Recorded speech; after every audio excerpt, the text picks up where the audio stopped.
네, 글로벌 마켓 앤 이코노미 또 매주 월요일 함께하는 시간이죠. 첫 번째 코너는 마켓 나옵니다. 오늘 또 뉴스픽 황석혜 부장님 함께합니다. 어서 네, 오세요. 안녕하세요. 저희 지난주 또 구정 연휴로 쉬고 네, 오늘 또 2주 만에 부장님 뵙는 것 네, 같네요. 너무 오랜만에 뵙는 느낌인데 그런가요? 어쨌든 마켓 나우라는 코너 자체가 또 한 주간 글로벌 증시 리뷰해 보면서 어떤 네, 이슈들이 있는지 짚어보는 시간이니까요. 네, 첫 번째 질문은 일본 증시 얘기를 또 안 해볼 수가 없을 것 같아요. 지금 네, 34년 만에 지금 네, 최고치 38,000선을 넘어섰네요. 네. 예. 그 상승 열기가 얼마나 뜨거운지 그래프를 보시면 생생하게 느껴지실 것 같은데요. 그러니까요. 예, 이게 장중 기준으로 네. 니케이 225 평균 주가라고 하죠, 정식으로. 38,865까지 올랐어요. 그래서 작년에 28% 올랐거든요. 네. 그리고 연초에 아직 2월 이제 뭐 하순 접어드는 시점인데 추가로 15% 튀었어요. 아유, 너무 무섭게 예, 올라가는 거 아니에요? 예. 그래서 지금 이제 방송 들어오기 전에 오늘 상황은 어떤지 제가 네. 살짝 봤는데 좀 만만하게 빠지는 것 같아요. 좀 빠지면서, 약보합 예, 정도 같더라고요. 예. 예. 아마 금요일에 미국 증시가 좀 내렸으니까 그 영향을 받는 것 같아요. 근데 2월 수치를 봐야 되겠지만 1월에 외국인이 일본 주식을 134억 달러 매수했어요. 와. 이게 얼마나 큰 거냐면은 네. 역대 7번째 규모거든요. 어떤 쪽으로 그렇게 많이 매수했나요? 어, 구체적인 주로 그 연초에 오르는 게 반도체 아, 역시 섹터예요. 일본 예. 쪽에서도 마찬가지고. TSMC 그 실적이 좋았잖아요. 네네. 이어서 ARM도 괜찮게 나고 그렇죠. 그러면서 이제 반도체 주식이 음. 미국에서 지금 세고 그리고 나서 이제 일본 쪽에도 다른 증시에도 영향을 미치고 있어요. 근데 보면은 작년에 이렇게 최고치를 갈아치우면서 올랐는데도 1월에 더 많이 샀다는 게 좀 저는 눈에 띄는 부분이고요. 그리고 미국도 보면은 S&P 500이 지금 사상 처음으로 5,000선을 넘었잖아요. 맞아. 예. 예. 금요일에 살짝 후퇴를 했지만 그래도 여전히. 예, 여전히 그 5,000이라는 마디 지수를 역사적인 마디 지수를 지켜냈어요. 네. 근데 지금 이제 궁금한 거는 이게 계속 이대로 오를 거냐, 그리고 음. 이만큼 과연 오를 만한 건가, 네. 이게 적정한 건가, 이런 과열 거잖아요. 논란이 있죠, 지금. 예. 예. 그래서 1번부터 보시면은 첫 방송에서 제가 한번 짚어드린 적이 있었는데, 일본 주식이 센 이유 세 가지 정도로 꼽아드렸거든요. 네. 저평가 매력이랑 통화 정책, 통화 완화 기조, 그리고 지배 구조의 개혁. 이 정도 세 가지를 꼽을 수가 있는데, 니혼게이자이 신문 아시아판이 최근에 이 세 가지 축이 주가 상승 동력이 일제히 흔들리고 있다 이런 얘기를 했어요. 그래서 흔들린다고요. 예. 예. 무슨 얘기인가 봤더니 그 밸류에이션이 PBR 기준으로 주가 순 자산 비율이잖아요. 네. 이걸 기준으로 보면은 그 도쿄에 상장된 주식의 절반 가량이 1보다 낮다고 말씀을 드렸잖아요. 그래서 그렇죠. 굉장히 저평가된 거다 이렇게 얘기를 했었는데 다른 잣들을 보면은 또 그렇게 저평가된 게 아니라는 거예요. PER 주가 수익률인데 네. 이게 그 도쿄의 프라임 마켓을 기준으로 보면은 15.9배예요. 이게 어느 정도 수준인 거예요, 그러면? 10년 평균치에 근접한 수치예요. 그래서 어. 작년에 이어서 올해도 이렇게 세게 오르면서 저평가 매력은 좀 소진이 됐다라고 볼 음. 수 있을 것 같고요. 그리고 네. 니케이 225 전체를 보면은 29.95배예요. 그래서 다우가 지금 25.35거든요. 와, 오히려 다우보다도 예, 오히려 고평가되어 좀 있네요. 고평가됐다고 볼 수 있는 거죠. 근데 기업들 주가나 밸류에이션이 유지가 되려면 실적이 뒷받침이 돼야 되잖아요. 그러려면 경제가 좋아야 음. 되는데 엔화가 워낙에 이렇게 약세. 약세를 보이다 예. 보니까 수출 기업은 좋아요. 실적이 호조인데 내수가 안 좋지 예, 않아요? 일본 그 내부 경제를 보면은 12월에 이게 최근 지표인데 소매 판매가 0.8% 줄었어요. 그리고 소비자 신뢰도 38인데 이게 50일 기준으로 낙관이냐 비관이냐 이렇게 50 보는 미치면 거거든요. 수축인 거죠. 예, 안 예. 좋다는 얘기, 부정적이라는 얘기죠. 그리고 제조업 지표도 보면은 음. 8개월째 50을 밑돌고 있어요. 수축 네. 국면이라는 거예요. 그래서 내수 경기가 지금 다 안 좋다라는 다 안 거잖아요. 좋아서 지금 이 정도의 34년 동안의 최고치 음. 주가를 정당화할 수 있냐 이게 좀 의문이고 그리고 두 번째 동력이 그 통화 정책이잖아요. 네. 근데 작년부터 계속 그 일본은행이 마이너스 금리 종료할 거다 이런 얘기 음. 나오잖아요. 한참 예, YCC 얘기도 예, 있었고. 예. 예. 근데 계속 그 이야기가 이어지고 있는데 3월이나 4월쯤에는 종료할 거다 얘기를 해요. 그러니까 근데 금리가 인상될 수도 있다는 예, 거예요. 마이너스 지금 기준금리가 마이너스 0.1인데 이게 종료될 거라는 거죠. 정상화 된다는 얘기인데 네. 좀 복잡해진 게 그 3월 GDP 3분기 작년 3분기 GDP 성장률이 마이너스 2.9에서 마이너스 3.3으로 하향 조정이 됐어요. 그리고 4분기 지표가 연율 기준으로 마이너스 4%가 나왔어요. 그래서 두 분기 연속 마이너스면은 침체잖아요. 그렇죠. 예, 그래서 일단 기술적으로 침체에 빠진 상태예요. 일본 경제가. 그래서 일본 은행이 중앙은행이 금리 올릴 수 있을까 이런 얘기가 살짝 나오는데 그래도 월가에서는 올릴 거라고 보는 이유가 첫 번째는 엔화예요. 아, 얘는 지금 너무 약세다 보니까. 지금 저번 주에 150엔을 다시 넘었잖아요. 네네. 15개월 만에 넘은 건데 그러니까 이게 달러엔이 높아진다라는 건 달러 가치가 그만큼 더 세고 얘는 그쵸. 엄청 엔화가 약세라는 떨어졌다는 거죠. 얘기죠. 엔화 가치가. 15개월 전에 한 번 넘고 다시 넘은 건데 15개월 전 그 이전에는 한 30년 만에 이게 뚫은 거예요. 그래서 150엔이라는 게 간단한 수치가 아닌 거예요. 그러네요. 역사적으로 몇 번 안 되는 이벤트예요, 이게. 이게 한 가지가 있고 그리고 그 춘투를 해요. 네네. 일본에서 대기업들 그 임금 협상을 춘투라고 하는데 작년에 3.58% 인상을 했어요. 네. 임금을. 이게 93년 이후에 최대폭이었어요.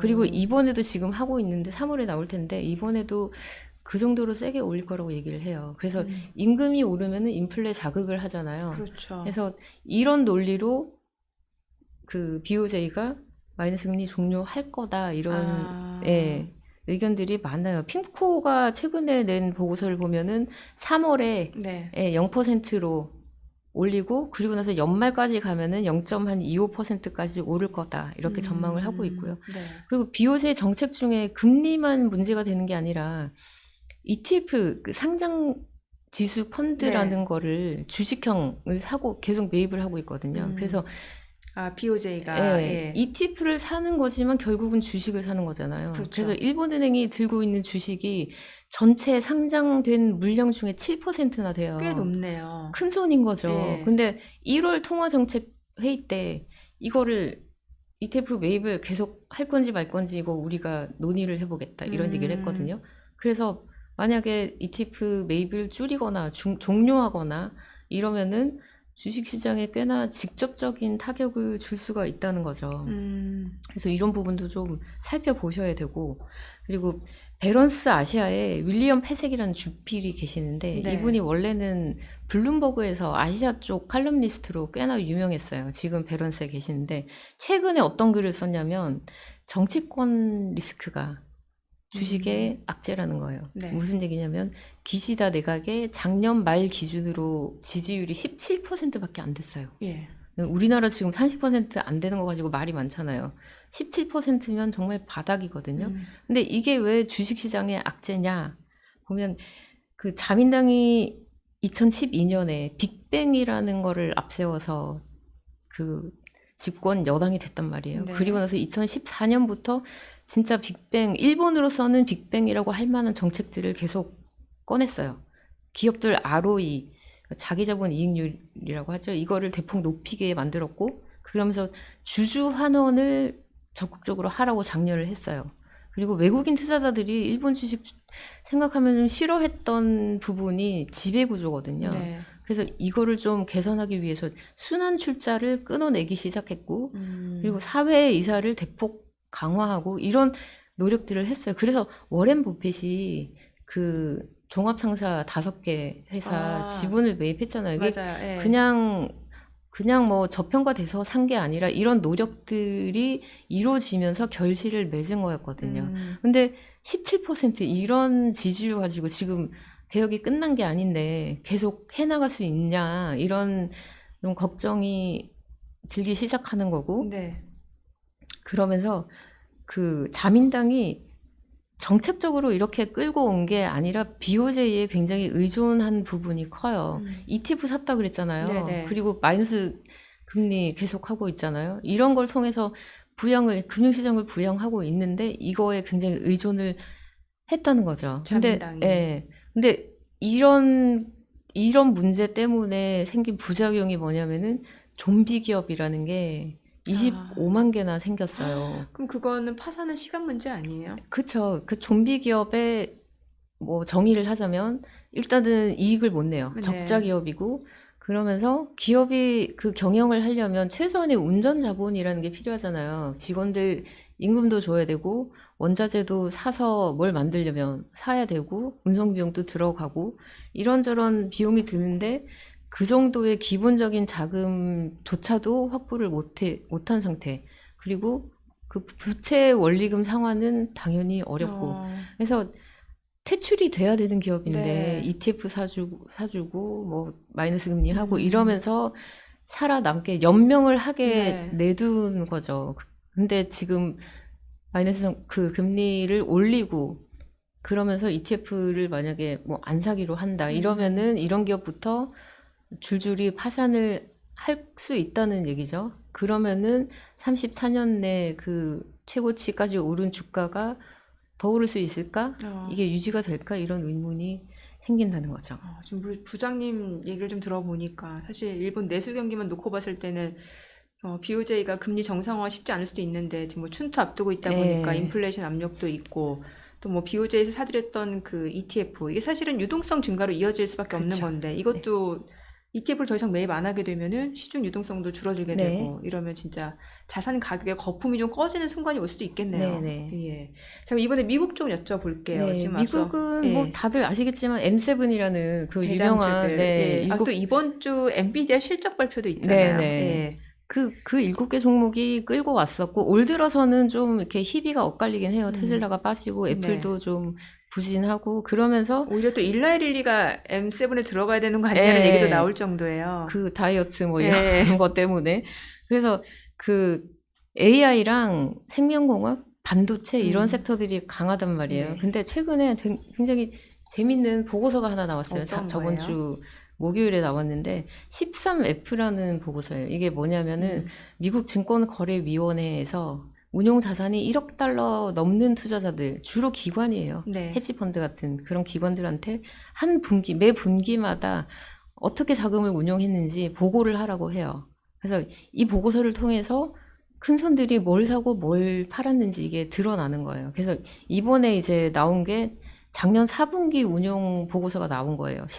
시차가 이제 뭐 한 달 반 정도 있으니까 좀 지난 거 아니야? 이런 생각이 들기도 하는데 이런 거물급들이 어떻게 움직였는지를 세세하게 그렇죠. 개별 종목 하나하나 다 나오는 거거든요. 이런 걸 볼 수 있는 보고서가 이게 거의 유일하다 보니까 나올 때마다 월가에서 관심이에요. 근데 이번에 보니까 이게 그럼 분기별로 발표가 네, 되는 거예요? 분기별로, 그러니까 지금이 2월이잖아요. 네. 2월 중순에 4분기 게 4분기. 나오는 거죠. 그리고 5월 중순에 1분기 게 나오는 거예요. 이런 식으로 발표가 네, 돼요. 한 달 네. 반 정도 뒤에 나오는 거죠.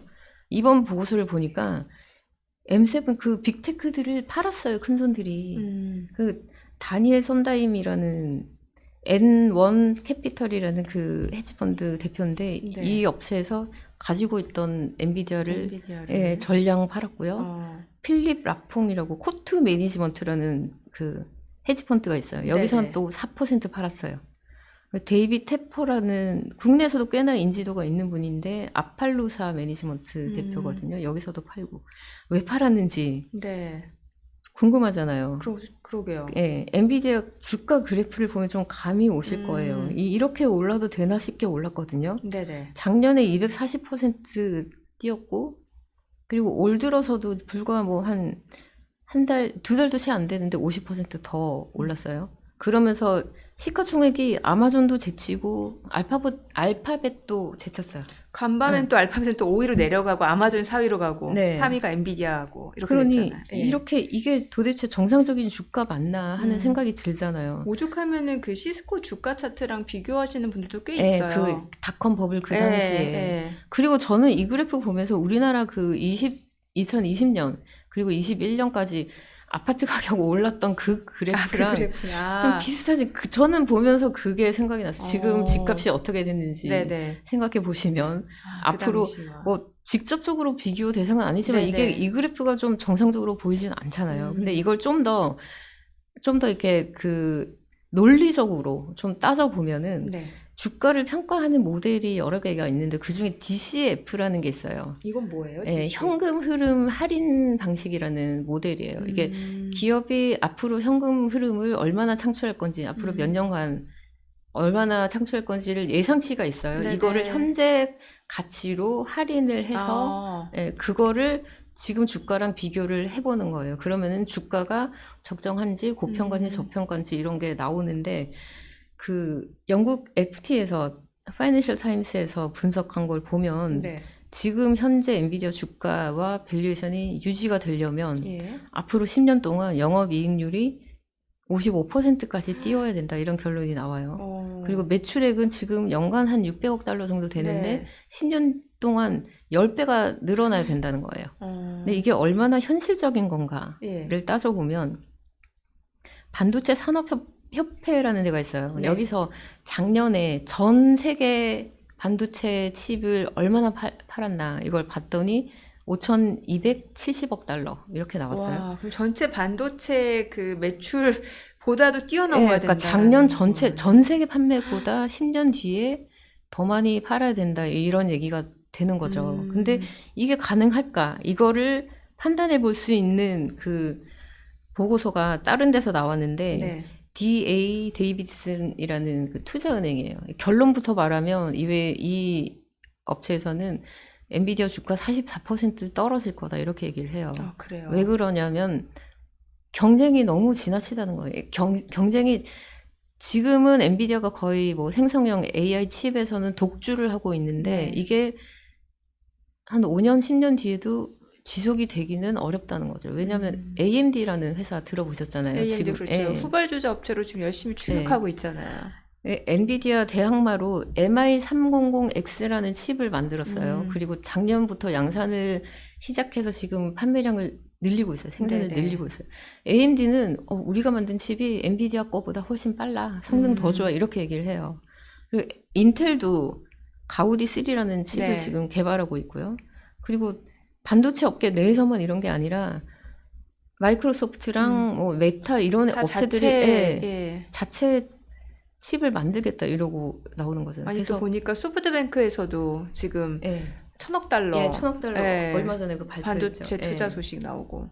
그래서 이런 엔비디아의 독주가 지속이 되기는 어렵다. 그리고 지금 엔비디아가 만드는 최신 칩이 A100이라는 게 있는데 네. 이게 얼마냐면 한 개 가격이 $10,000예요. 와, 엄청 비싸네요. 이게 그리고 워낙에 수요가 많다 보니까 정상적인 거래 시장 이외에 암 시장도 있어요. 그런 데서는 몇 배 더 비싸게 팔린다고 해요.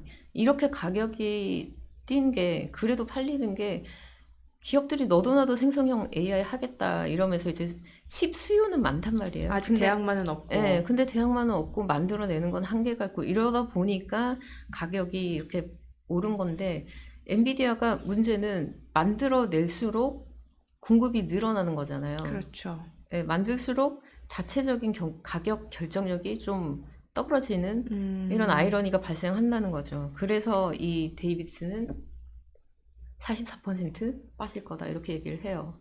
그래서 4분기에 큰 손들이 엔비디아를 팔았는데 왜 팔았는지는 뭐 설명이 없었어요. 그것까지 네. 요구를 하는 게 아니니까 안 나왔지만 이런 게 배경이 되지 않았을까 이렇게 짐작해 볼 수가 있는 거죠. 좀 다른 얘기긴 한데 4분기 팔고 나서 이렇게 엔비디아 주가가 오른 거 보면 약간은 아쉽겠네요.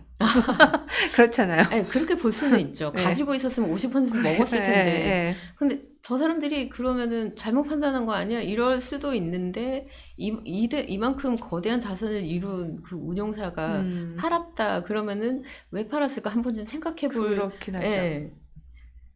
그렇죠. 그리고 예. 엔비디아만 판 게 아니라 다른 네. 빅테크도 줄줄이 팔았거든요. 그래서 지금 주가는 상종가인데 네. 그 큰 손들이 큰 종목들을 대장주를 팔고 있다는 건 부정적인 신호인 거죠. 그러네요. 예. 네. 그리고 지금 시간이 얼마 안 남았다고 하시니까 진행을 빨리 좀 해볼게요. 네. 밸류에이션 측면에서도 PBR이 4.67배 5년 내 최고고 리스크 프리미엄을 보면은 국채 대비해서 주가의 그 프리미엄이 얼마냐. 국채는 안전한데 주식은 위험 자산이잖아요. 그럼 그만한 리스크 프리미엄을 줘야 이게 투자할 만한 거잖아요. 근데 이게 최근 지표 보니까 0.7%포인트밖에 안 돼요. 20년 내 최저거든요. 그래서 계속 아이비들 사이에서 미국 주식 별로 매력적이지 않다 이런 얘기가 나오는 게 이런 이유가 있는 걸로 보이고요. 펀더멘털로 옮겨서 봐도 네. 그다지 그 낙관하기가 힘든 게 뭐 소매 판매나 산업 생산 지표들이 지난주에 예. 나왔던 소매 판매 지표. 사실 미국은 소비가 GDP에서 큰 예. 비중을 차지하니까 그쵸. 중요하죠. 근데 0.8% 줄었어요. 예상치보다 더 많이 줄었고 이것보다 월가를 사실 더 긴장시키는 거는 각종 신용 섹터에서 나오는 적신호인데 연체율이 너무 빠르게 오르고 있어요. 그래프를 예. 가계 가처분 소득 자체가 지금 많이 줄어들고 있다는 건 그런 의미로도 거네요. 볼 수 있죠. 이게 그래프를 보시면 뉴욕 연은에서 내놓은 자료인데 네. 신용카드 연체율이 8.5%, 네. 오토론이 7.7%까지 올랐어요. 2002년부터 이렇게 가파르게 오른 거 보이시잖아요. 그러네요. 근데 과거에 언제 이렇게 오른 적이 있었나 하고 보니까 2000년 중반, 2005년, 6년부터 빠르게 올랐어요. 그러다가 2008년에 리만 사태 터지고 금융위기가 터졌잖아요. 이게 굉장히 안 좋은 신호라는 거죠. 그리고 모기지 은행가 협회라는 데가 있어요, 미국에. 네. 여기서 그 모기지 대출은 어떤가 이렇게 봤더니 맨 위에 있는 이 그래프가 총액이에요. 이걸 보시면 되는데 이 압류한 거 빼고, 그러니까 네. 정상적인 대출로 구분이 되는 것 중에서 연체율이 10.81%, 모기지 10%, 예. 모기지 연체도 상당하다는 얘기예요. 미국에서는 주택 구입할 때 다 모기지론 쓰잖아요. 그렇죠. 30년 예. 만기 많이 하죠. 근데 이렇게 연체율이 오른다는 게 굉장히 부정적이고 그래서 네. 주가는 지금 S&P 500이 5천을 넘었는데 주변 여건이 그다지 탄탄하지 않아 보이는 거죠. 뭔가 경제 펀더멘털 자체가 조금씩 최근에 나온 지표들 자체는 네. 조금 좀 안 좋은 걸로 보여지긴 네. 하네요. 그래서 미국에서 그 연준이 네. 피벗이라도 해주면 그러면 좀 이렇게 투자 심리라도 좀 살아날 것 같은데 CPI 보셨죠? 그러니까 연준 되게 네. 셈법이 복잡해질 수밖에 없는 게 경기를 보면 이게 연착륙 가능성이 좀 멀어지니까 뭔가 금리를 선제적으로 좀 인하해야 될 것 같은데 네. 근데 최근에 나온 CPI, PPI는 네. 또 아니란 말이죠. 아니죠. 예. 이거 보면은 슈퍼코어라고 그 그래프에서 보시면 빨간 선이 지금 1월에 엄청 가파르게 뛴 거 보이시죠? 슈퍼코어가 네. 주택 가격을 뺀 거죠. 그러니까 서비스 부분이라고 서비스, 보시면 예. 돼요. 이게 전월 대비 0.9% 뛰었는데 2022년 4월 이후에 최고치예요. 근데 서비스라는 게 물건을 찍어내는 게 아니잖아요. 그렇죠. 그럼 여기서 차지하는 비용이라는 게 결국 임금이거든요. 근데 우리나라도 지금 팬데믹 이후에 사람 구하기 힘들다 이런 얘기 네네. 하잖아요. 미국도 마찬가지거든요. 그래서 인력 구하기가 힘드니까 서비스 쪽에 임금이 상승하면서 인플레를 자극하는 이런 상황이 계속 되풀이된다는 이러니까 거고. 물가 자체도 스티키하다는 표현이 나오고 예, 계속. 그리고 예. 또 한 가지가 그 쉘터라고 주거 비용이었어요. 예. 연율 기준으로 6% 상승했는데 이게 1월 한 달 동안 헤드라인 CPI 오른 것 중에 3분의 2를 차지했어요. 네. 예, 이러다 보니까 피벗 기대감이 떨어지는데 근데 또 주가는 이거 발표되자마자 급락을 했다가 그 다음날 다시 바로 바로 예. 반등을 했단 말이에요. 이건 왜 그럴까 봤더니 최근에 CPI 자체를 놓고 말들이 많아요. 이게 믿을 수 있는 지표 맞냐 이런 얘기들이 많아요. 네. 그래서 PC 봐야 된다 이런 얘기 많고. 지금 말씀하신 것처럼 예. 미국의 인플레이션 지표가 크게 두 가지잖아요. CPI가 있고 소비자 네.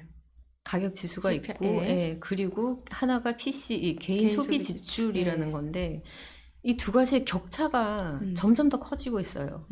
CPI는 2월 중순에 나왔잖아요. 그러면 이제 1월께 나온 거고, PCE는 월 말에 나와요. 네. 그래서 1월 PCE는 이달 말까지 기다려야 돼요.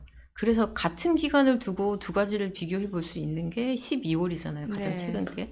12월에 근원 CPI가 연율 기준으로 3.9% 올랐어요. 네. 근데 같은 기간에 PC. 근원 PC는 2.9% 올랐거든요. 1%포인트 차이가 나는 거잖아요. 격차가 꽤 크네요. 그래서 이거를 그래프로 보시면 더 확연하게 보이는데 네네. 백악관에서 만든 자료인데 좀 연하게 보이는 게 CPI 그리고 짙은 색이 PC거든요. 네. 근데 보시면 CPI가 변동성이 좀 큰 거 보이시죠? 맞네요. 오를 때 좀 가파르게 오르고, 더 예. 크게 오르고 떨어질 때도 좀 더 가파른 것 같고 어쨌거나 PC보다는 CPI가 늘 위에 있어요. 특히 네네. 오를 때.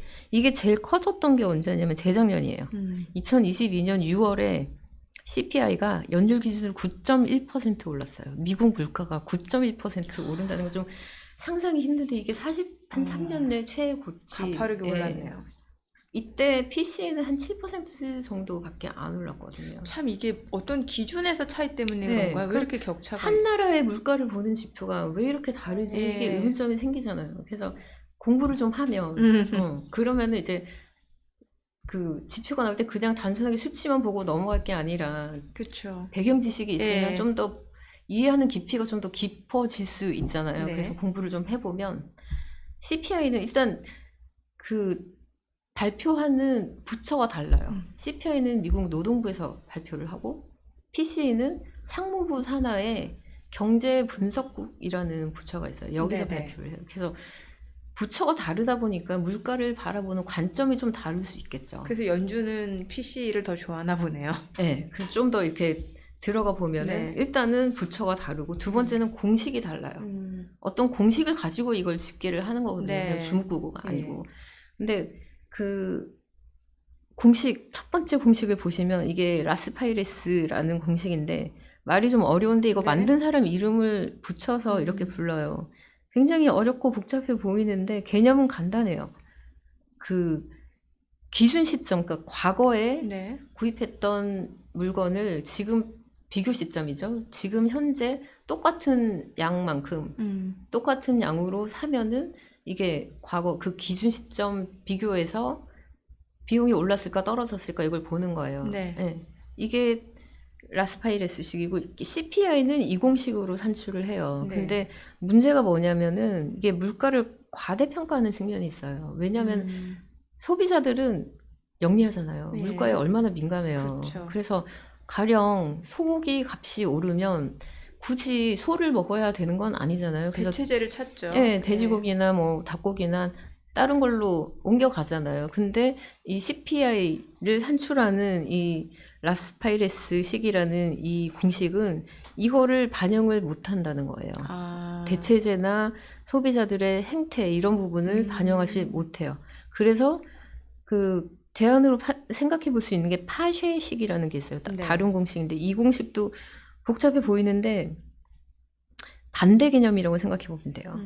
이게 지금 구매하는 물건을 똑같은 양으로 기준 시점, 과거에 구매했으면은 비용이 어떻게 달라졌을까? 이렇게 보는 건데 이거는 반대로 물가를 좀 과소평가하는 그런 측면이 있어요. 왜냐하면 물건 값이 뭐 다 오르는 게 아니잖아요. 네. 떨어지기도 하잖아요. 네네. 그래서 현재 떨어진 가격을 기준으로 하다 보니까 과소평가하는 그런 좀 맹점이 좀 있는 거죠. 네. 그래서 이걸 절충해서 만든 공식이 피셔라는 공식이에요. 지금 보이실 텐데 피셔라는 공식인데 PC는 이 공식으로 집계를 해요. 그래서 두 가지를 절충했다고 보면 돼요. 네. 그래서 CPI랑 PC를 보면은 일단은 그 집계하는 부처가 다르고 공식이 다르고 공식이 다르니까 결과물이 결국은 다르겠죠. 그리고 또 한 가지 중요한 게 바구니에 담는 게 달라요. 그러니까 물가 지표라는 게 여러 가지 물건들의 가격을 종합해서 나오는 거잖아요. 그 물가 바구니라는 게 있는데 거기 담기는 세부 항목이 다르고 각 항목의 비중이 또 달라요. 네. 특히 다른 게 주거비랑 헬스케어거든요. 비교를 해보면 CPI는 환자들, 내가 병원에 가서 내 주머니에서 나간 거를 중점적으로 봐요. 네. 병원 진료비나 검사비나 약값이나 이런 거를 그 보험에서 커버해 주는 것도 있는데 이거는 또 안 쳐요. 그 코페이라고 해서 내 주머니에서 내가 낸 거를 이것만 보게 돼요. 근데 PC는 그 정부 쪽에서 부담한 것까지도 같이 포함을 시켜요. 우리나라도 병원에 가서 영수증 받으면 환자 본인 부담 얼마, 뭐 공단에서 낸 거 얼마 이렇게 나오잖아요. 미국에서도 똑같이 메디케어도 있고 메디케이드라는 것도 있거든요. 이런 정부 시스템에서 부담한 것까지 포함이 되는 거예요. 그리고 헬스케어 섹터에 임금도 반영이 돼요. PC는. 그래서 최근에 PC가 좀 더 빠르게 떨어졌던 게 이 정부 부문의 그 헬스케어 비용이 완만해요. 네. 별로 거의 안 올라요. 거기다가 그 임금도 떨어지기 시작했거든요. 이런 것 때문에 좀 문제가 있었던 거고. 두 번째는 주거비가 달라요. 두 네. 개의 지표에서. CPI에서는 주거비가 33%나 차지해요. 거의 3분의 1이 주거비인 거죠. 그렇죠. 그리고 PCE에서는 15에서 한 18% 음. 정도 차지를 해요. 그러니까 주거비가 오를 때 CPI가 더 빠르게 오를 그렇죠. 수밖에 없는 거죠. 이게 얼마나 차이가 나냐면 두 번째는 그러니까 비중만 차이가 나는 게 아니라 문제가 시차예요. 네. CPI에 그 포함 반영이 되는 월세 그 주거비가 실제 주거비보다 후행한다는 거예요. 시차가 아. 있다는 거죠. 이게 그 그래프에서 나타난 건데 네. 빨간색이 실제 주거 비용이에요. 그리고 밑에 이렇게 완만하게 보이는 파란색이 CPI에 반영된 주거비예요. 이렇게 2021년 이후에 많이 다른 게 보이시죠? 네네. 이런 문제가 있다 보니까 CPI를 믿어도 되냐 이런 얘기가 나오는 거예요. 그래서 그 연준 내부에서도 이런 얘기가 나오는데 네. 우리가 그 설 연휴를 보내고 있던 그 시즌에 그 기간에 패트릭 하커라는 필라델피아 연 총재인데 이분이 네. 무슨 얘기를 하냐면 CPI는 주거비 시차가 몇 달이나 벌어지기 때문에 문제가 있다. 그리고 PCE가 소비자 행태, 그러니까 뭐 그 소고기, 돼지고기 이런 네네네. 대체제 이런 부분을 현실적으로 더 잘 반영한다. 이런 얘기를 했어요. 그리고 블랙스톤이라는 그 자산운용사의 CEO인데 네. 스티브 슈워츠맨이라는 분이 계세요. 이분이 CPI는 이제 쓸모가 없어졌다. 이렇게 얘기를 했어요. 집값 반영을 너무 못한다. 지금 주거비를 빼고 나면은 실제 미국의 인플레는 2%에 도달을 했다. 그래서 네. CPI를 기준으로 연준이 통화 정책을 그러니까 금리를 안 내리고 있으면 문제가 생길 수 있다. 이런 얘기를 하는 거예요. 그래서 그럼 이번 달 말에 나오는 PC를 좀 봐야겠네요. 그렇죠. 근데 PC가 이번에 썩 좋지 않을 수도 있을 것 같은 게 생산자 물가가 PPI가 또 높게 얼마 나왔죠. 전에 나왔잖아요. 예. 이게 예상보다 크게 올랐고 오죽하면 레리 서머스 전 재무장관도 이제 예. 금리 인상을 고려해야 될 수도 있다 이런 얘기까지 예, 했잖아요. 맞아요. 예. 그 특히 병원 외래 쪽 비용이 2.2% 상승했거든요. PCE의 그 헬스케어 비중이 높다고 말씀드렸잖아요. 그래서 네네. 병원 외래가 뛰었다는 거는 이번에 나오는 PCE가 좀 안 좋을 수도 있다. 2%까지 매끄럽지 못할 수 있다. 이런 신호로 볼 수 있는 거죠. 그래서 말씀하신 것처럼 시티그룹 포함해서 소수기는 하지만 일부 IB들은 금리 피벗이 아니라 금리 올릴 수도 있겠다. 이런 얘기들을 맞아요. 하고 있어요. 그리고 더 얘기를 해도 되나요? 아니 지금 부장님이 2주 만에 나오셔갖고 하실 말씀이 많으신 것 같은데 한 가지만 더 말씀을 기차 드리면 괜찮으세요? 네. 기차를 뭐 놓치지는 않을 것 같아요. 네. 아직은 괜찮은 것 같은데 네. 그 얼마 전에 저번 주말쯤인데 스트레스 테스트를 이제 시행을 하는 걸로 그 가이드라인이 나왔어요. 이걸 그 금융위기 이후에 최악의 경우를 상정하고 이거를 금융권이 극복할 수 있을까, 견딜 수 있을까 이걸 보는 거잖아요. 근데 이번에 좀 특이점이 네. 탐색적 분석이라고 해가지고 하나가 더 나왔어요. 네. 기본적인 가이드라인 말고 이건 뭐냐면은 은행이 어떤 경우에 자금 조달이 어려워질 수가 있을까 이걸 보자는 거예요. 이게 왜 하냐면은 작년 3월에 그 실리콘밸리 은행 파산했잖아요. SBB 사태. 예. 그 파산 사태 이후에 처음 하는 스트레스 테스트거든요. 그래서 하나를 더 해서 은행이 그 자금 조달이 어려워질 수 있는 상황을 가정을 하고 은행이 버틸 수 있을까 이걸 보자는 거예요. 근데 시나리오를 보면은 네 가지인데 첫 번째 시나리오가 인플레가 오르면서 금리가 같이 오르고 네. 글로벌 경제가 완만하게 침체에 빠져요. 두 번째 시나리오는 인플레랑 금리랑 같이 오르고 글로벌 경제가 심각하게 침체에 빠져요. 그리고 세 번째는 인플레 우려가 계속되는 가운데 네.